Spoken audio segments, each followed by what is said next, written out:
श्रद्धाशील बंधु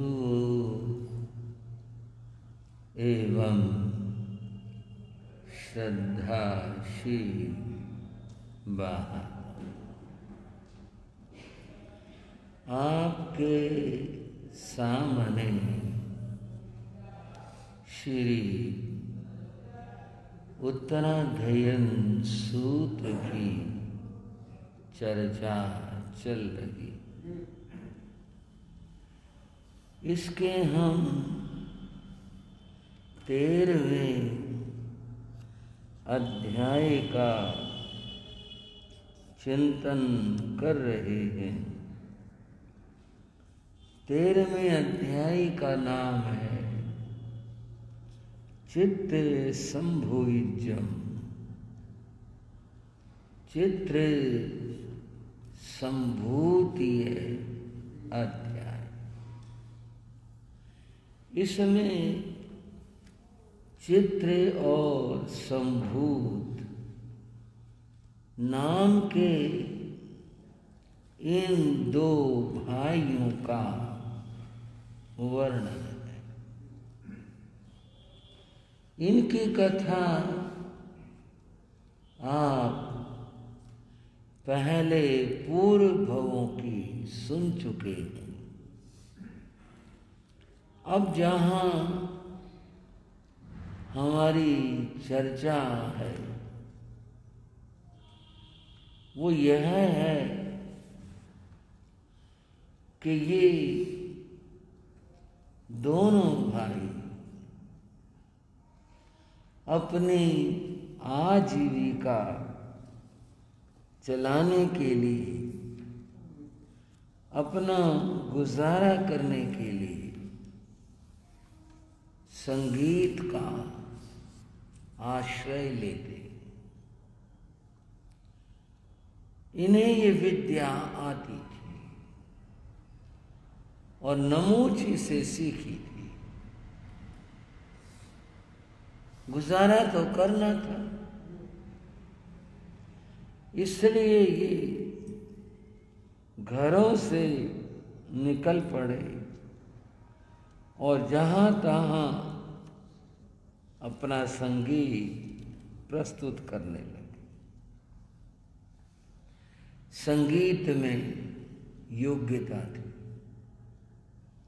इसलिए जहाँ भी जाते वहीं लोग आकर्षित होते, इनका नाम होता।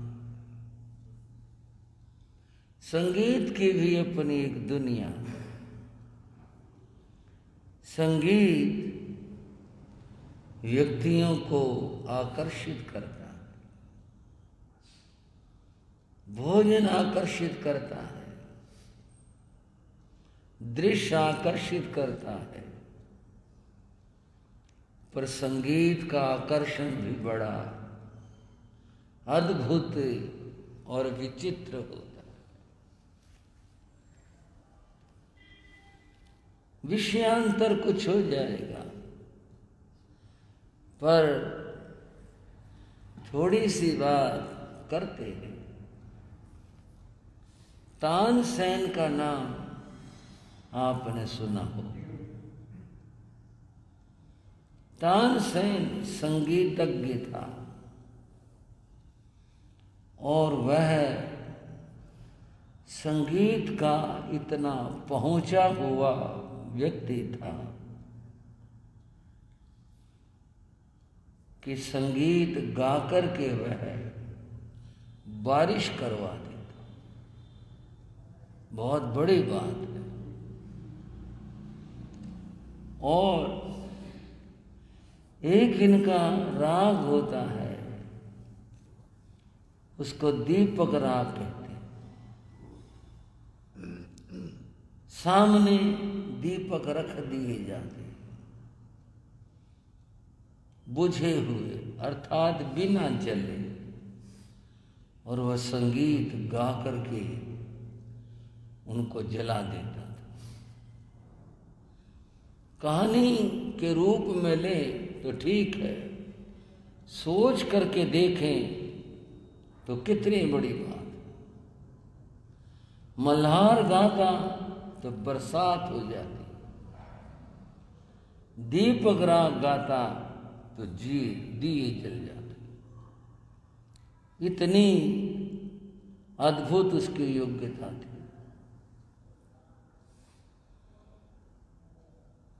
तानसेन बादशाह अकबर की नवरत्नों में से एक थी। एक दिन बादशाह ने पूछा, तानसेन तेरा गुरु कौन है? तेने ये विद्या कहां से सीखी? बोला जी गुरु से सीखी। और किससे सीखी? तेरे गुरु इस समय है या नहीं है? बोले हाँ जी, पृथ्वी को सुशोभित करते ही। अच्छा, वे हमें उनके दर्शन करवाओ। तानसेन अटक गया। क्या बात है भाई, बात सुनो। हम उनके दर्शन करना चाहते हैं और उनसे संगीत सुनना चाहते हैं। तानसेन ने हाथ जोड़ दिए। बोला जी वो तो सन्यासी आदमी है, किसी से मिलते नहीं, मेरे भी दर्शन नहीं होते। कभी जाऊं हो जाए तो ठीक, नहीं तो नहीं होते।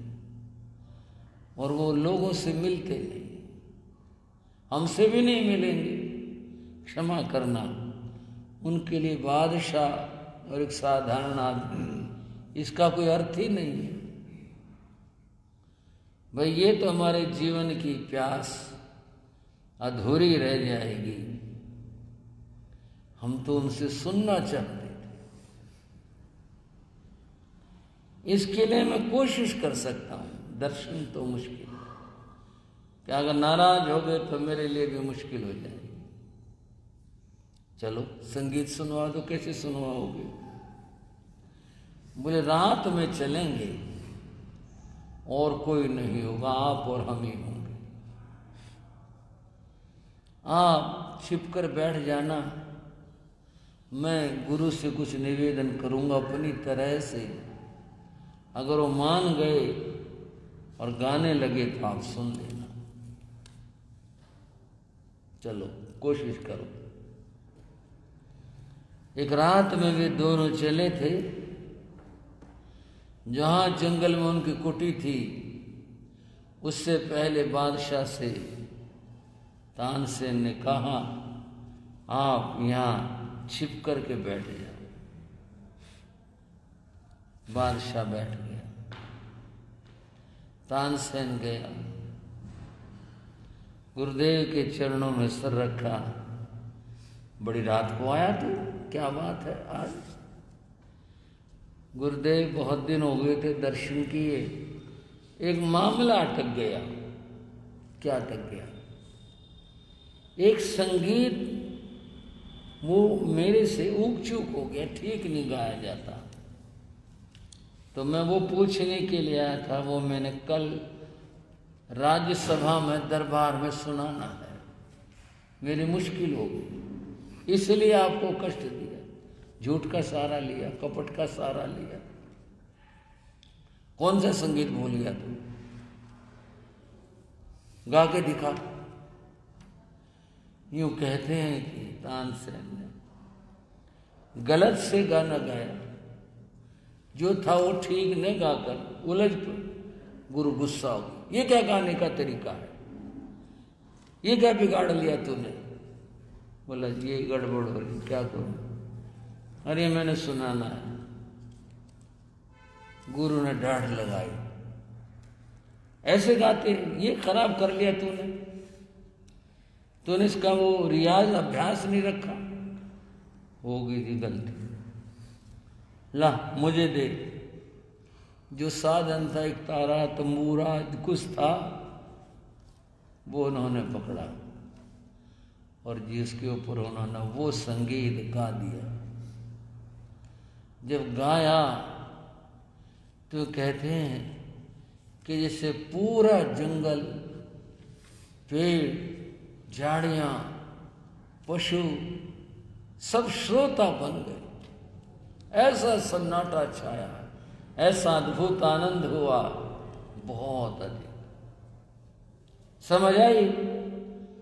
मैंने हाँ जी, अब समझ आ गई। मेरी यहाँ गलतियां थी, आगे गलती नहीं करना, ध्यान रखना, ठीक है। और राजी खुशी, बस काम हो गया तेरा, जाओ चलो यहाँ से। अच्छा जी, उधर माथा टेक कर वापिस आ गए। बादशाह बैठे हुए थे, बोले एक और सुनवा दे।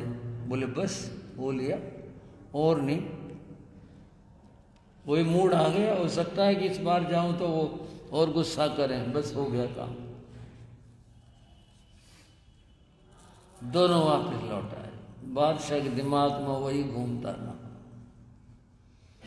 बादशाह ने कहा, तानसेन तो ऐसा गाना हमें सुना। बोले मैं कैसे गाऊं, ये तो गुरु की चीज थी, मेरी इतनी पहुंच नहीं है। बोले क्यों नहीं है, जब तू उनका चेला है तो जानता है, तेरे में इतना आनंद क्यों नहीं है? है तो बहुत ज्यादा, लेकिन उतना नहीं है, ये क्या बात है? बोला जी एक कारण है इसका। बोले क्या कारण है? बोले वो परमात्मा के लिए गाते हैं, मैं आपके लिए गाता हूं। मैं धन के लोभ में गाता हूं, आपको राजी करने के लिए गाता हूं, और वे परमात्मा के लिए गाते हैं। फर्क तो होगा ही होगा। वो तो जब गाते हैं, आपने देख लिया, पूरा जंगल श्रोता बन गया, सारे पेड़, झाड़ियां, सब कुछ जो जहां तक आवाज गई थी, पशु वो भी वहीं बैठ गए सुनने के लिए। और आपने तो देखा। बोले देखा। बोले तो यही फर्क है संगीत की ये दुनिया, कि जहां आदमी इतना मंत्र मुग्ध हो जाए, अपना होश भी खो दे, ये संगीत की बात है। एक बात और की भी संगीत की। एक संगीतकार था, जब वो संगीत सीख रहा था, जहां भी कहीं गुरु के पास किसी नगर में संगीत की शिक्षा पूरी हुई, तो उसके मन में आया कि मैं चलूं और अपने ग्रामवासियों का संगीत सुनूं, वहां जाकर उनको सुनाऊं। तो अपने गांव में आ गया। बड़ी खुशी हुई लोगों को, फलाने का बेटा आया, हरियाणा तो होना, उसका छोरा आया भाई, लोगों को बड़ा संगीत, बड़ा भाई गाना सीख कर आया है भाई, हम भी सुनेंगे, हम भी चलेंगे। लोगों ने कहा भाई जो तूने सीखा सुना। बोले इसीलिए आया हूं। रात का समय रखा, गांव इकट्ठा हो गया, उसको एक तख्त के ऊपर बैठाया और फिर कहा सुना भाई। उसने जो अपना मामला शुरू किया, गाना शुरू किया, इनकी तो अपनी फिर धुन है ना, वो जी आरो अवरो, उसने वो जब ये सब किया, लोग सुनते रहे, अभी बावला तो नहीं हो गई, मुंह बाबा का करने लग रहा है, इसके क्या बात होगी, इसके गला में बोल अटक गई, इसके क्या बात होगी, बैठे रहे। वो जो इसका पूरा नहीं हुआ तब तक लोग बोले चलो भाई कुछ नहीं, एक एक करके सारे उठ के सब चले गए। उसने कहा भाई ये क्या हुआ, मैंने तो पूरा जोर लगा करके अपना संगीत प्रस्तुत किया, गांव वालों के लिए आया, इतना उदास हुआ, घर जाना भी भूल गया, बैठ गया। ये तो कुछ नहीं हुआ भाई। विद्या का फल क्या हुआ? विद्या के दो फल होते हैं, यश और धन। धन तो यहाँ मिलेगा क्या, यश यही विवाह बड़ा सुंदर सुनाया, वो भी नहीं हुआ, उदास बैठा था। उस सभा में से एक आदमी बच गया था, बाकी चले गए थे। वो भी समझ गया भाई ये उदास हो गया। वो व्यक्ति बोला गायक रे गायक। हाँ जी भाइयों, डॉक्टर साहब अब आपकी और हमारी बात हो रही है। गायक रे गायक, तू गायन प्रवीण, तू गाने में प्रवीण आदमी है, पूरा पहुंचा हुआ। गायक रे गायक, तू गायक प्रवीण, यहां गाहक कड़बीन के, ये जो ज्वार होती है ना, जब इसको काट लेते हैं, सूख जाते हैं और पशुओं को डालते हैं तो इसको टांडे भी कहते हैं, इसको कड़बी भी कहते हैं, इसका नाम कड़बी भी होता है। यहाँ कहा कड़बीन के, यहाँ तो उस कड़बी के कहा है, यहाँ तो अनपढ़ आदमी उसके कहा है, यहाँ कहा कि कड़बीन के, तू लाया करबीन, करबीन अपने हाथों में बीणा लेके आ गया, तू बता तेरी बीणा ने कौन पूछेगा। यहाँ तो कड़बी ठंडों की गाड़ी भर के ला, जब सुनेंगे भाई कितने के दे होगा, यहाँ इसने कोई नहीं पूछे तेरे को, तेरी विद्या में कोई कमी नहीं है, पर क्या करें यहाँ के श्रोता इसी तरह के। यहाँ तो कड़बीन का मामला था, वीणा का मामला नहीं है। उदास मत हो, और कहीं सुनाना जहां तेरे ग्राहक हों। बंधुओं, दोनों भाइयों ने खूब नाम कमाया, चित्त और संभूत नहीं, और जो चाहते थे अपना गुजारा करना उनका चला और खूब चला। वे देश देशांतर होते हुए इस नगर में सुनाया, फिर और कहीं चला सुनाया, और कहीं सुनाया। मैं यूं कहते हैं, कलाकारों को और सर्कस को जगह बदलते रहना चाहिए, इसी में गाहक बने रहते हैं। अगर एक जगह जम के बैठ जाएंगे तो गाहक आने बंद हो जाएंगे। आदमी एक बार सर्कस देख लेगा, ज्यादा 2 बार देख लेगा, तीसरी बार कौन देखेगा। कलाकारों के भी यही बात है, एक बार देख लिया होगा काम। वे घूमते फिरते हुए हस्तिनापुर चले गए। कहाँ गए भाई? हस्तिनापुर चले। यहाँ बस ऐसा कुछ अशुभ कर्म का उदय था उनका, जो वहां चले गए। इनके नगर में धूम मच गई। वे ऐसे संगीतकार आए हैं, सुना नहीं होगा किसी ने भी संगीत। और बात ये हुई कि भाई हम राजा के यहाँ अपना संगीत प्रस्तुत करें। और ये राजा था उस समय सनत कुमार। इन्होंने अपनी निवेदन पत्रिका राज दरबार में भेज दी कि जब संगीतकार हैं, सुनाना चाहते हैं। राजा की स्वीकृति मिल गई, समय दे दिया और यह वहाँ पहुँच गए। इन्होंने जाकर के जो संगीत सुनाया, राजा मुग्ध हो गए और बोला, तुमने नहीं कहीं भी जाना, यहीं रहना, तुम तो इतना अद्भुत गाते हो, प्यास जगा देते हो, और सुनाओ। पीव लागी प्यास, पीते हैं फिर प्यास लगी आई, तुमने नहीं जाना, यहीं रहो। जैसे स्वामी की आज्ञा हो, वे वहां रह गए। वो जो था ना नमूची, याद आया? नमूची जिसने ये पढ़ाए थे, याद करो, जिसने ये पढ़ाए थे वो नमूची था। बड़ा तेज तर्रार चालाक मंत्री था वो। वहाँ पहले भी ये अपने कर्मों से, अपने कामों से यहाँ घूमता फिरता ये सनत कुमार के दरबार में मंत्री बन गया। वो था यहाँ। उसने देखा ये तो वही लड़के हैं जो मैंने पढ़ाए थे, ये तो वो हैं। कहीं ऐसा न हो ये मेरा भेद खोल दे कि मैं कौन कहाँ से निकाला हुआ, कैसे। अगर मेरा भेद खोल दिया तो मेरी तो गद्दी गई। कई बार आदमी गलत सोच लेता है। उसने गलत सोचा और सोच लिया, और क्या सोचा, इनको यहां से भगाओ, निकलवाओ। इनका यहाँ रहना ठीक नहीं है लंबे समय तक। हो ही नहीं सकता ये मेरे को ना पहचाने, क्या पता पहचान भी गई हो, पर वो छिपता रहा उनसे। अगर ये बात फूट गई कि मैं वहाँ से निकाला हुआ हूँ, राजाओं का मामला वहाँ बात पहुँच गई, वो फिर प्राण दंड जो है वो फिर सामने आएगा। उसने किसी अपने आदमी से कहकर राजा तक ये बात पहुंचा दी कि ये तो चांडाल पुत्र हैं जिनको तुम राजसभा में इतना मान सम्मान देते हो और इतना कुछ करते हो, ये तो चांडाल पुत्र हैं। राजा तक ये बात पहुंच गई, पहुंचा दी उसने।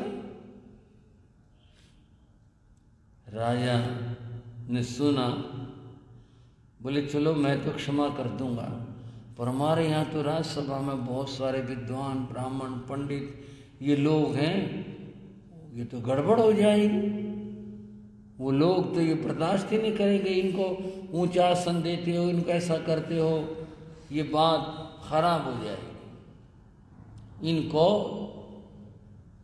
निकाल देना चाहिए। यही थी नमूच की योजना। राजा ने पुरस्कार दिया और देकर कहा देखो तुम चले जाओ, हमें पता चल गया तुम किस जाति के लोग हो, तुम्हारे यहाँ पर जगह नहीं है, और खबरदार अगर इस नगर में भी रहे तो जाओ, निकल जाओ। मुझे निकाल दी। दोनों भाई नगर से बाहर जाकर बहुत रोए। बोले देखो कैसे लोग हैं, हमारी विद्या का जरा भी सम्मान नहीं किया, इतने तारीफ करते थे, इतने प्रशंसा थी, और अब कहाँ करके बात जोड़ी है। बोला विद्या का और जाति का क्या मतलब हुआ? विद्या विद्या तो विद्या होती है। नीति में एक बात कही कि स्वर्ण सोना अगर नाली गंदगी में पड़ा हो तो भी उठा लेना चाहिए, और लोग उठा लेते, कोई नहीं। अगर कोई चीज़ गिर जाए भाई संयोग से, कोई अंगूठी कोई चीज़ नाली में चली जाए, लोग छान मारते हैं सारे सारे नाली को। तो नाली नाली अपनी जगह है, स्वर्ण अपनी जगह है। जो स्वर्ण है वो थोड़े नाली के पानी से खराब होता है, तो धोया सोना तो सोना। किसी ने जरा सा ये नहीं सोचा कि वे हमारी विद्या तो सोना जैसा है, हम चाहे कैसे भी हों। दोनों इतने दुखी हुए, आपस में बोले भैया दुनिया में जीकर करेंगे क्या, कुछ फायदा, ऐसे दुनिया छोड़ देनी चाहिए। अब नगर छोड़ दें, गांव छोड़ दें, देश छोड़ दें, दुनिया छोड़ देने का मतलब क्या? मर जाना चाहिए। उनके मन में ये भाव आया, दुनिया छोड़ देने का भाव है, और वो दोनों चल पड़े, चलो आत्महत्या करेंगे, मरेंगे, यहां नहीं दुनिया में रहते, ये दुनिया तो खराब है, इस दुनिया में रहना ही बेकार है। दोनों भाई चल पड़े। कहां मरे? कुएं में डूबकर। अगर किसी ने निकाल लिया, ना जीने के रहेंगे ना मरने के रहेंगे। कहीं जंगल में चलें, कोई जानवर खा जाए हमारे को। अंततः वे पहाड़ पर पहुंच गए, और वहां ऊपर शिखर पर जाकर उन्होंने कहा भाई देखो कोई गहरी सी घाटी देखो, बहुत गहरी, ऊपर से छलांग लगा दें बस मर जाए, इतनी ऊंचे से छलांग लगा। उन्होंने एक जगह देख ही ली, बहुत गहरी घाटी थी नीचे, बहुत गहरी। वे खड़े हो गए, दोनों ने हाथ पकड़ लिए, बोले चलो 1 2 और 3 कहते ही दोनों एकदम छलांग मारे। वो आज झुला रहे थे छलांग मारने को, कहते हुए देर लग रही है, 3 गिनते हुए कहां देर लगती है, पर 2 ही गिने थे। कहीं से कोई जैन साधु निकल आए, पता नहीं कहाँ थे।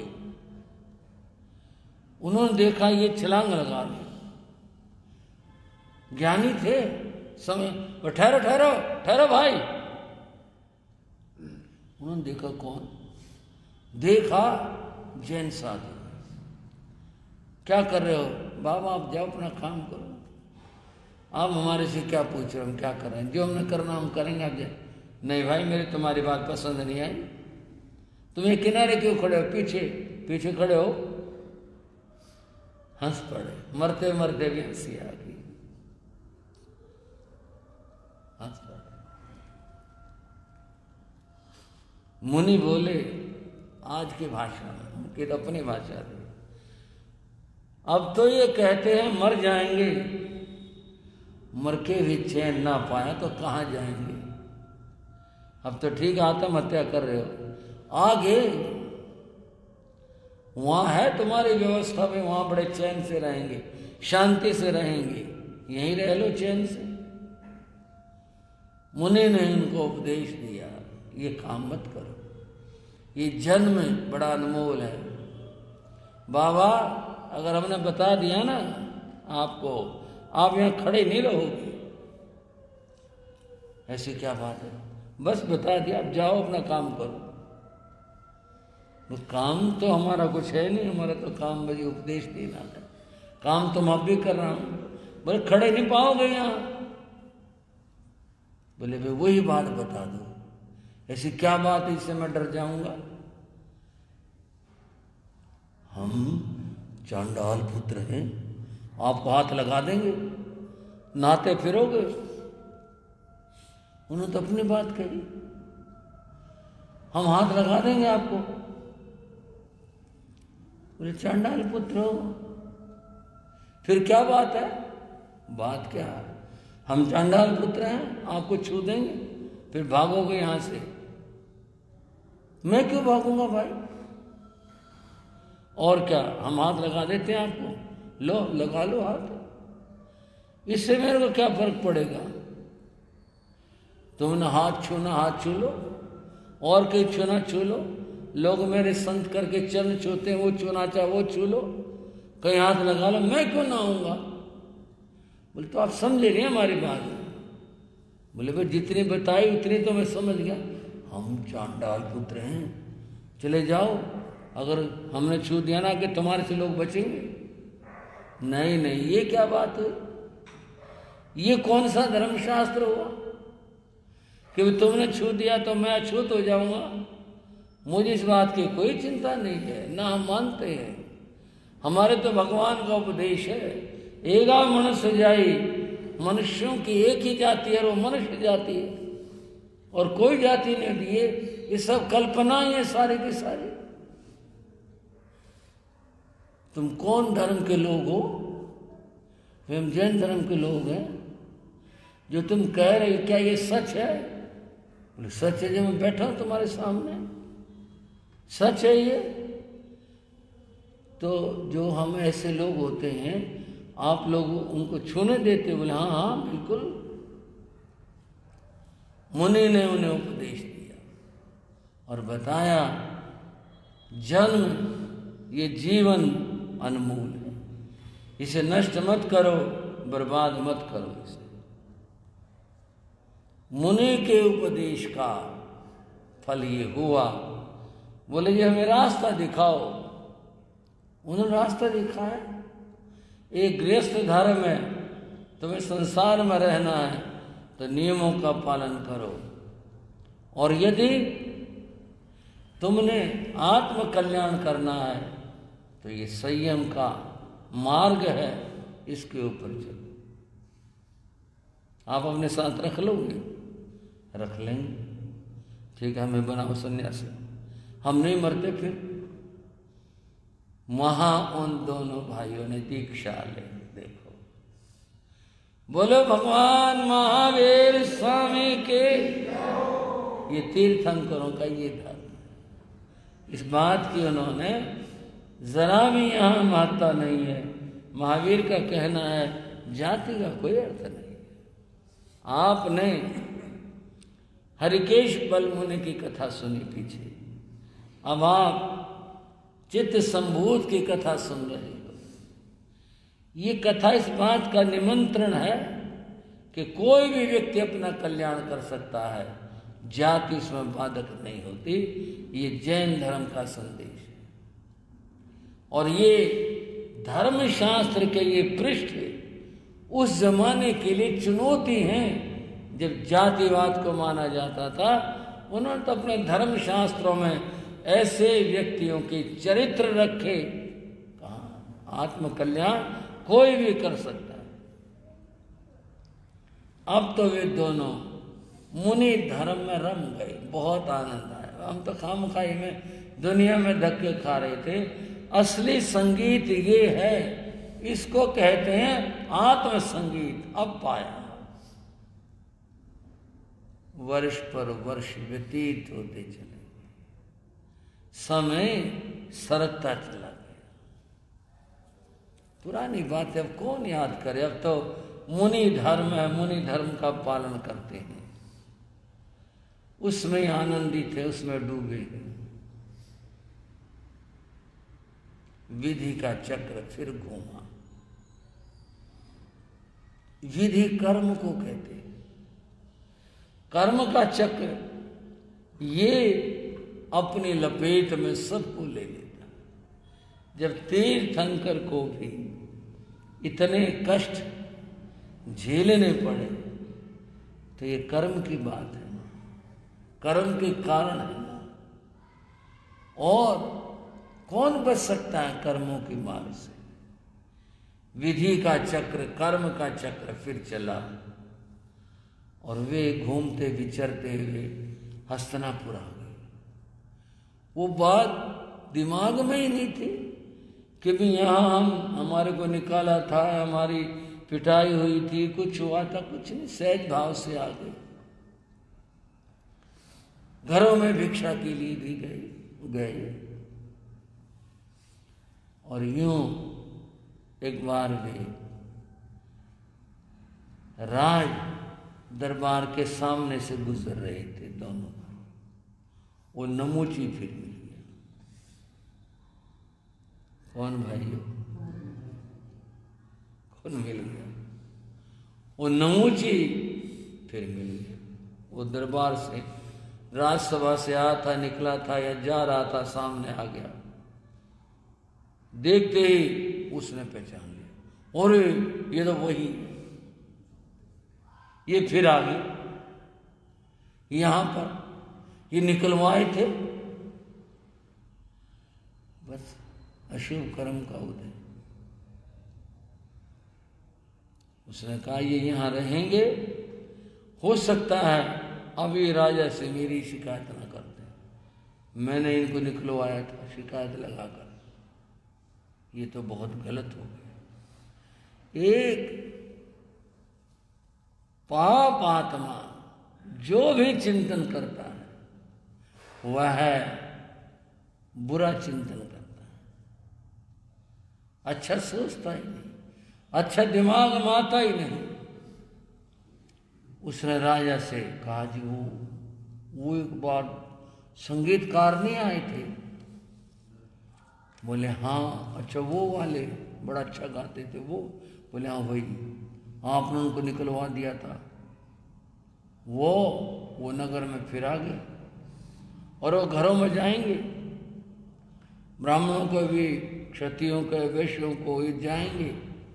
वो धर्म भ्रष्ट वाली बात फिर होगी और फिर जनता के अंदर चर्चा बनेगी। बोले फिर क्यों आ गए? बोले निकलवाओ इनको। राजा अपने बुद्धि का प्रयोग नहीं कर पाए।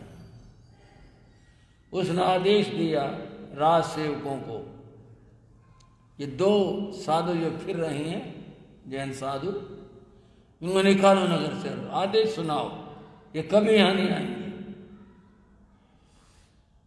अब राज आ गया, उन्होंने जाके सीधे तो डंडे मारे। उनका भाई क्या बात है? बात क्या है? तुम आए कैसे नगर के अंदर? उन्होंने पीट पीट करके बाहर निकाल दिया। बहुत बुरा होता है ऐसा करना और संत के साथ करना, किसी के साथ भी ऐसा नहीं करना चाहिए। परंतु राजआज्ञा थी, उन्होंने तो करना ही था, कर दिया और उनको मार मार करके नगर से बाहर कर दिया। जाओ चले जाओ। वो पीट दिए गए थे, उनके शरीर के अंग ठीक से काम नहीं कर रहे थे, फिर भी गिरते पड़ते उठते बैठते दोनों बाहर चले गए, एक पेड़ के नीचे बैठ गए। चित्र मुनि हमारे साथ बहुत बुरा हुआ। हाँ संभूत मुनि, कर्म की बात है भाई, क्या करा जाए। ऐसा नहीं होना चाहिए। होना तो पता नहीं क्या क्या नहीं चाहिए, पर बात कर्म की है ना, कर्म की बात है, हो गया। ये क्या राजा हुआ, ऐसा जो राजा है, क्या राजा हुआ जिसके पास जरा बुद्धि न हो, न्याय नीति न हो। और देखो कोई तो छुड़ाने वाला मिला हो हमारे को, किसी ने ये पूछा हो। संभूत वो राजपुरुष थे, कौन बीच में पड़े राजपुरुष। ऐसा क्या हो गया, इतना अन्याय। मेरा सीना फटा जाता है भाई, मेरे को बहुत गुस्सा आ रहा। नहीं नहीं नहीं, गुस्सा नहीं करते, नहीं अब बर्दाश्त नहीं हो सकता। इनको दोनों को तपस्याएं करने से लब्धियां प्राप्त हो गई थी। क्या प्राप्त हो गई थी भाई? लब्धियां उन शक्ति को कहती हैं, आत्मशक्ति, आत्मा की अपनी शक्तियां, लब्धि प्राप्त हो गई थी। संभूत को तेजो लब्धि प्राप्त थी। उसने कहा मेरा सीना फटा जा रहा है, मैं इस राजा को और इस नमूजी को और यहाँ के लोगों को दंड देना चाहता हूं। नहीं नहीं नहीं नहीं, साधु को दंड नहीं देना, कोई बात नहीं, समता से सहन करो, कर्म काटो। अब भाई सहन नहीं हो रहा, आज तो मैंने इसको बता ही देना है। और ये कहकर उसने अपनी लब्धि का जो भी तरीका था वो अपना लिया और लब्धि का स्फोट कर दिया। स्फोट करने से उसके मुंह से धुआं निकला। आप सोचते हो तिलिस्मी सी कहानी होगी, मुंह से धुआं निकाल दिया, मुंह से यूं कर दिया, कुछ भी समझ लो, तिलिस्मी कहानी है या ऐतिहासिक कहानी है। उसने तेजो लब्धि का प्रयोग कर दिया और उसके परिणाम स्वरूप नगर में धुआं भर गया। धुआं कहां से आया भाई? किस अंगीठी जलाए, कहां आग लगी? ये थोड़ा देखते देखते नगर धुएं से जाकर, भागो यहां से, मरेंगे घुट करके। अरे कहीं आग लगी, कहीं लगी, ये नहीं पता कहां लगी। भागे लोग, जिसको देखो जान बचा करके भागे वहां से। जब लोग भागे चिल्लाते हुए उस धुएं से और नगर में कोलाहल मच गया। संभूत बोला अभी क्या है, अभी बताऊंगा इनको बात। अरे संभूत ये मत कर काम, तेरे कर्म बनेंगे, बंधने दो, अब तो बदलेंगे कर्म। बाकी इनको अत्याचारियों को मैं अब दंड दिए बिना नहीं छोड़ सकता। सब भागे नगर से बाहर निकल आए, कोई कुछ उपाय करे, कोई कुछ उपाय करे। धुएं से कोई मुंह धोता फिरे, कोई चिल्लाता फिरे, कोई भागते फिरे दूर। एक आदमी ने देख लिया, बोले ना धुआं तो ये साधु भेज रहे हैं। धुआं कहीं आग नहीं लगी, ये साधु भेज रहे हैं। यहां से गया ये धुआं और अब भी आने लग रहा, धकाधक धकाधक धुआं आने लग रहा है, यहां से आ रहा धुआं। वो जाके चिल्ला पड़ा जी कि भाई धुआं तो साधु, साधु क्यों भेज रहे हैं? भाई साधु इसका मतलब है शक्तिशाली हैं, तो कोई बात हुई है, गुस्सा हुए हैं। नगर के लोग सब भागे दौड़े, जाकर के पांव में गिर पड़े, लेट गए सारे के सारे, जान बख्शते जी। अब आई ना होश, क्षमा कर दो जी। भाई तुम्हें क्या क्षमा करूं? वो तो जो जिन्होंने किया अभी तो उनको नतीजा मिलेगा, अभी तो शुरुआत है। नहीं जी नहीं, हमारा नगर जल जाएगा। क्षमा कर दो, आपके बच्चे हैं ये सारे, रुलते फिरेंगे, बहुत बुरा हो जाएगा, क्षमा कर दो। लाओ उसको नमूची को, उससे पूछूंगा मैं। लोग दौड़े, उन्हें नमूची से नाराज है जी। साधु तो नमूची ने कहा अब तो मारा गया, जो बड़ा विकट मामला हो गया। राजा भी नमूची भी सब आए, पड़ गए पाँव, लेट गए, जी क्षमा कर दो, क्षमा कर दो। अब और क्या कहें, पाँव में पड़े पड़े। चित्तमुनि ने कहा संभूत हम साधु हैं, क्षमा हमारा धर्म है, कर दे क्षमा। बहुत हो गया, पता चल गया इनको, अब तो बंद कर दे इसे। उनके कहने से उनका मैं छोड़ता तो नहीं, इस नगर को मैं तबाह करता, आज बिल्कुल नष्ट करता। बोले नहीं, मुनि ने अपनी तेजो लगते समेट ली, धुआं आना बंद हो गया। थोड़ी देर में हवा से धुआं उड़ गया, नगर में शांति हो गई। सबने बार बार धन्य कहा, गुरुदेव मुनिराज आपने हमारी जान बचा दी, आपकी वजह से बच गए हम। चलो आशीर्वाद। सब लोग लौट गए। राजा ने कहा ये तो महामुनि हैं, इनको नगर में बुलाना चाहिए। और ये भी बात पता चल गई, कभी इनके साथ ये व्यवहार हुआ। बोले नहीं, हमने बहुत बुरा किया इनके साथ में। तब राजा की ओर से प्रार्थना की गई कि नगर में आओ। वे नगर में आ गए, नगर में ठहरे।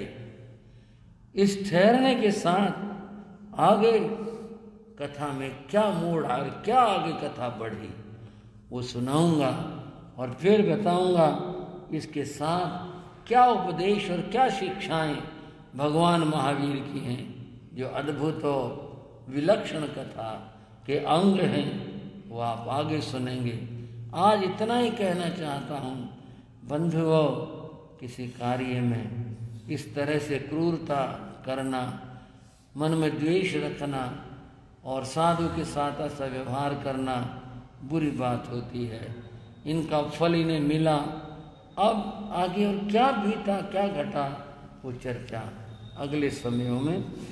चत्तारि मंगलम अरिहंता मंगलम सिद्धा मंगलम साहु मंगलम केवली पुणत्तो धम्मो मंगलम चत्तारि रघुत्तम अरिहंता रघुत्तम सिद्धा रघुत्तम साहु रघुत्तम केवली पुणत्तो धम्मो रघुत्तम चत्तारि शरणं पविज्जामि अरिहन्ते शरणं पविज्जामि सिद्धे शरणं पविज्जामि साहु शरणं पविज्जामि केवली प्रणतं धम्मं शरणं पविज्जामि। ये चार शरण दुख हरण जगत में और न शरणा कोई होगा, जो भव प्राणी करे आचरण उसका अजर अमर पद होगा, उसका सदा ही मंगल हो। मंगल आशीर्वाद, मंगल आशीर्वाद, मंगल आशीर्वाद।